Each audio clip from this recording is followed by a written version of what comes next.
Shade.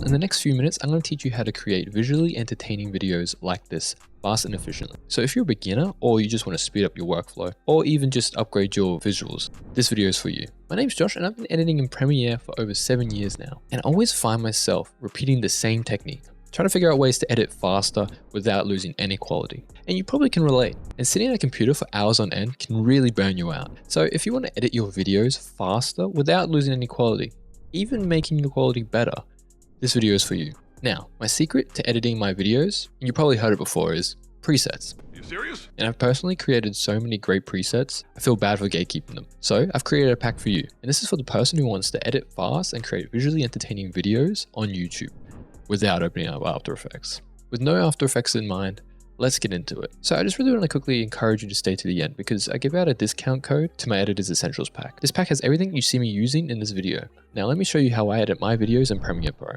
Okay, so now that I have my footage here, let's just start off with importing our presets. So the way to do it is you want to come over to your effects panel on the right here. Make sure you select it, it'll drop down, and then you can see presets, the first folder here. We're going to right click on it and go to import presets. And as you can see, whatever folder you downloaded, it will have the presets file there.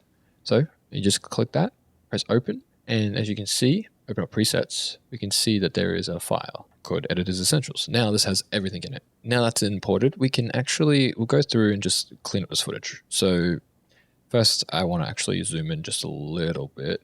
I think I'll make it like, see if you want to figure out the actual center of your frame, you can actually click on your preview window, go up to view and then show guides. I already have mine set up here, but I'll clear my guides and we'll go through it. So we'll go back up to view and then add guides. And as you can see, it's 50%, and this says 50% from the bottom. So basically, that's just going to add it from 50%, well, from the bottom. So basically, half of the screen. So if we just press OK, as you can see, it adds it perfectly in the middle. So now, if we do that, if we add one more, and then we select from horizontal to vertical, and then press OK, there you go. Now we know where our center of our frame is. So, that's pretty damn close to the center. So I'm just going to leave it there. Select on my window again, view, and then we can just turn off our guides. On our clip we just adjusted, just press Ctrl C, and then we're going to highlight the other clips, and then go through and we're going to press Paste Attributes. Everything that's selected, you can just press OK, and now that would adjust all of our clips to be in the exact same spot. Cool. So now let's start to make this a little bit more interesting. So say this, this first clip, or even let's just cut this up a little bit. I usually like to start off with like a punch zoom. So we'll go to zooms, punch zoom. We'll go 30% punch zoom, drag it onto our clip. As you can see, we have a bit of a punch zoom here. See, we have a bit of a problem as well. So the problem that we can see is that it doesn't really go dead set in the middle. And that's because in my original frame before I adjusted it, I wasn't centered in my frame. So the center of the frame is actually the center, and I wasn't sitting in the center. So it's not going to place me directly in the middle. And the way you usually would fix this is by just remove that and then go nest the footage. And once you nest it, then now if we drag it on top, we can see, there you go, I'm now in the middle. And because this is the start, I usually find that I'll push this in just a little bit so it starts on the zoom. So it's straight away and you can see here in this panel, you can drag and select the keyframes. So you can drag it around. You can even make the zoom a little bit slower by just dragging and spreading them out. So sometimes I like to do that, and then you just bring it a little bit closer. So it's more of something I like to do is we'll go punch zoom in. We'll split this footage in half, and then we'll delete the punch zoom in, and then add the punch zoom out.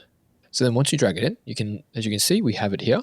So basically we can keep it like that, like zoom in, my face, and then zoom out, but we can also drag it out, make it a little bit slower. So it's something we can also do, which might be cool if we go into our nested clip and we go and add a shake. Now let's just go through these shakes. I don't know what I have. That is not the right shake. This is a flash shake transition. Let's go handheld shakes. Distracting, but I think we might have to go with, that's more. Okay, 5 is the way to go. Yeah, cool. Adding in a picture. So say if we add in this picture from a previous thing I've done, but we don't want it to just sit there, we want it to come in. We don't want it just to pop in. Size it to what you want. if we go to the extras folder, we can add in, I like to round the corners. So you just drag it in, round the corners. If you want to change the angle of the corners, you can just change the border here, make it pointier, if not, make it more rounder. And we can add in a drop shadow as well. You can see it adds like a drop shadow, but it still pops in, and that's a problem. So I'm going to go over to, let's go to clip transitions. We'll grab in from bottom. I love the in from bottom. Now, as you can see, so we could probably make this, I like to make it a little bit more smoother. We'll bring it in just a little bit. Bring this in. We can add in I got this darken blur. So when we go darken blur in, because it goes the whole length of the clip, we will just cut our clip down. So meaning so it starts to come in here. So I'm going to cut here. We'll come across and it stops around about like here. So we'll cut again. So now I'm going to drag in this darken blur, and then, so as you can see, it works, but then it turns off straight away because this next clip doesn't have it. So then there's a darken hold. And then that's how we fix that problem. So it's like so some other things that come in the folder as well, as you can see here, we have overlays, we have different types of arrows, hands, poses. So as you can see, we have all these poses, we have all these dirt and grain. So we have this dirt texture, and we can always drag this in over the top. We'll drag that in, and I'll drag in the film too, like the film grain. We'll grab this. So when it is gray, we actually just want to change it to overlay, and overlay hides that. And then if it's black, you should see next to the name, it should say screen. So I probably wouldn't put it over the image. I'll put it underneath, like it's the background. So we'll just change the opacity, like fade these in. We'll just go to the end of the clip, select what we want to fade, come and set this keyframe here. So that's at 100%. So let's just drag it to 0 and then just drag it to the front of the clip. So it fades in. And we most likely can copy and paste it to the next. Also even add let's go handheld shake. Or as you can see how it moved it to the side. So I'm just going to nest it. So it changes the center of the image. So now we can put this here. There we go. Now it's centered.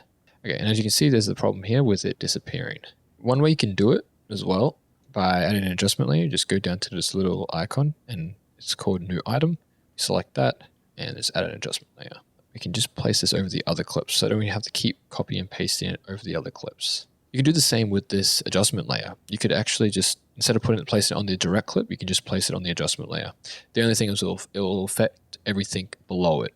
So if you have anything else below the clip, it'll affect that as well. So, and then something you could also do, so I'm just going to alt drag this again, and then we'll just delete what's on this one. Let's go back to the punch zooms. Maybe we can do let's go 20%. Punch zoom in. And then it's like, so this comes up and we punch zoom in.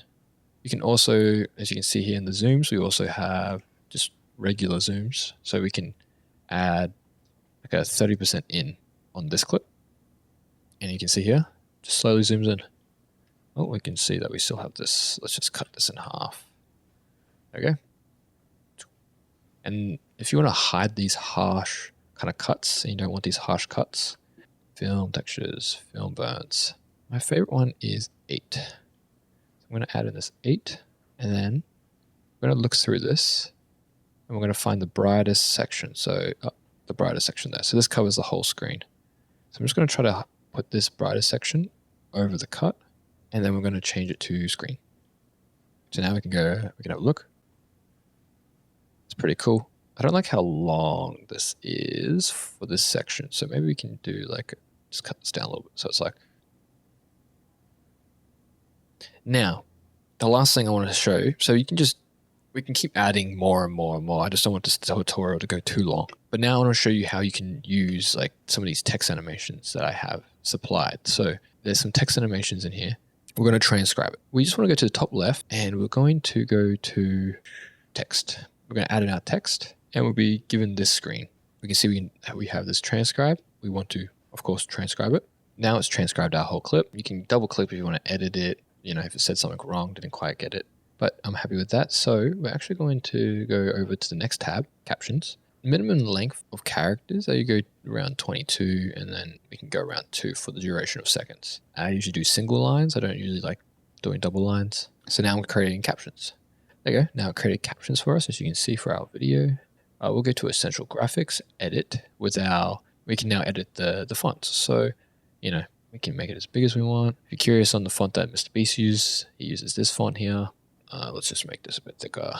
So imagine you have the style that you want. Let's actually make sure our align and transform is at 0. So it's in the middle of our screen. We'll put it there for now so we can animate it, and then we'll position it later. So say we do that, and then we create a style, and we'll just name it whatever we want.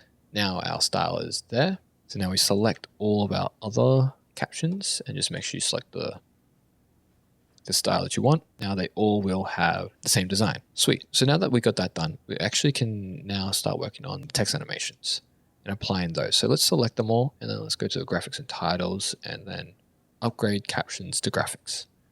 Now we have our graphics here. We'll work on that at the end of this clip here. So just find the start of any of your clip, also any of your captions. So we'll go to effects, and then in the essentials we'll go to text animations, and there's so many. I usually like to do the bounce though, which just bounces it into the frame like that. I want to see it a little bit quicker, so we just select these end ones, bring it in. There you go. That's pretty quick. So sweet, that's perfect. So now we're going to select this transform, just copy it by Control C, and then we'll just paste it to all these other ones. There you go. Now, but the problem is it's in the middle of the screen, and the way to solve that is I just nest it all. And this is usually after you do everything. This would be like the last thing you do. So I nest it all, realign that nesting. Sweet. And because we nested it, we could also add in a handheld shake. There you go.